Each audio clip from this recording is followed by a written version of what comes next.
Buonasera, sono Lucio Chiavegato, sono candidato alle prossime elezioni regionali con il Partito dei Veneti a sostegno di Antonio Guadagnini come candidato presidente per la regione Veneto. Sono candidato sulle province di Verona, di Vicenza e di Rovigo.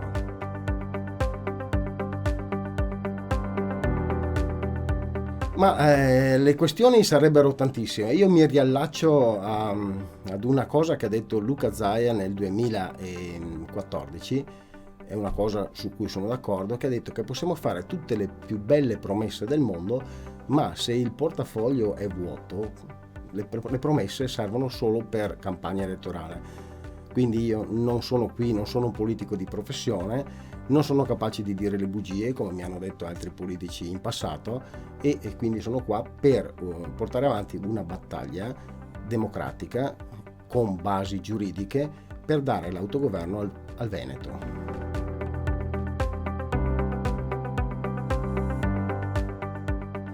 Ma le soluzioni non sono facili, ma sono semplici perché sono scritte proprio nello Statuto del Veneto, che parla di autogoverno del popolo veneto.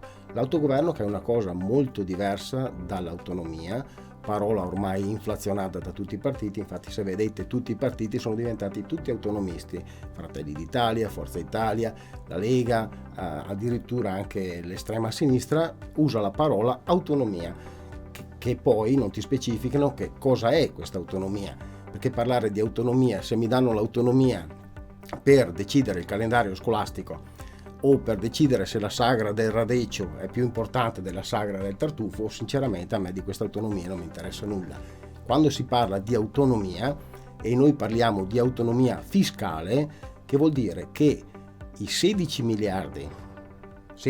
più o meno miliardi all'anno che il Veneto dà come residuo fiscale a Roma ogni anno, calcolate che è una cifra immensa, 16 miliardi, negli ultimi 15 anni abbiamo dato 250 miliardi, ripeto miliardi non milioni, a Roma, risorse nostre che sono volate via dal Veneto per andare a Roma per mantenere l'apparato burocratico, statale e parassita che serve altro per bloccare le nostre attività.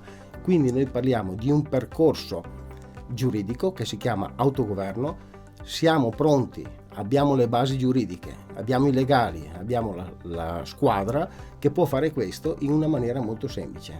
Dire a Roma, attraverso questo percorso, che noi i soldi nostri li vogliamo trattenere qua. In che maniera? Ma anche arrivando ad una rivolta fiscale giuridica, quindi non stiamo parlando di azioni violente, ma di dire a Roma che i nostri soldi li vogliamo noi per darli a chi? Alle nostre imprese, ai nostri giovani, alle nostre famiglie, che invece sono ormai alla canna del gas.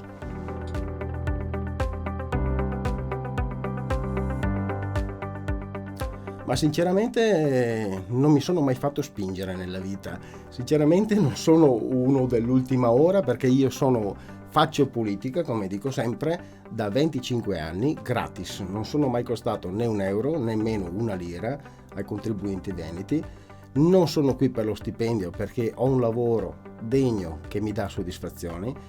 Sono sceso su questa campagna elettorale col Partito dei Veneti perché è stato un lavoro molto lungo di mettere insieme tutte le compagini autonomiste ed indipendentiste venete, che prima erano frazionate, ora sono sotto un unico simbolo che è il Partito dei Veneti, e siamo qui per dare questa risposta che manca dalla politica veneta rappresentata dai partiti. Ricordo a tutti che nel settembre del 2017 siamo stati chiamati ad un referendum per l'autonomia, un referendum che non l'ha fatto Luca Zaia, ma è stato obbligato a farlo grazie ad un'azione preventiva nostra, dove abbiamo raccolto le firme, dove abbiamo fatto votare le mozioni d'ordine ai comuni veneti, e quindi Luca Zaia si è trovato costretto a fare questo referendum per l'autonomia. Dopo 3 anni, con 2.270.000 voti, diciamo 2.300.000 voti di veneti che si sono espressi per l'autonomia del Veneto, con il sì, dopo 10 anni di permanenza in regione con maggioranze schiaccianti e forti, Luca Zaia non è riuscito a portare a casa nulla, Luca Zaia naturalmente e il suo governo regionale.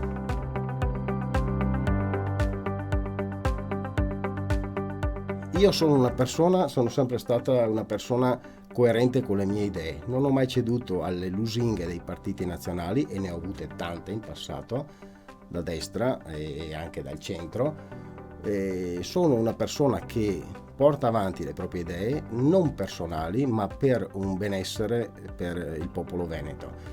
I veneti purtroppo in questo momento qua vengono trattati sempre dalla politica italiana come una colonia. Arriva la barchetta da Roma a prendere la canna da zucchero e se ne va. A noi rimangono le briciole. Se vi guardate intorno, non ve lo devo dire io, ma le strade, gli ospedali e tutto quello che è, non è più come 15 anni fa. Purtroppo il degrado è sotto gli occhi di tutti, e per quanto riguarda degrado, io intendo un degrado sociale, degrado economico, e dopo questa botta di questa emergenza coronavirus credo che ne vedremo delle belle, per non dire delle brutte. Quindi il mio appello è di votare il Partito dei Veneti, perché è un partito territoriale che non deve rendere conto alle segreterie romane o milanesi, ma è un partito che parla solo di Veneto e per i veneti.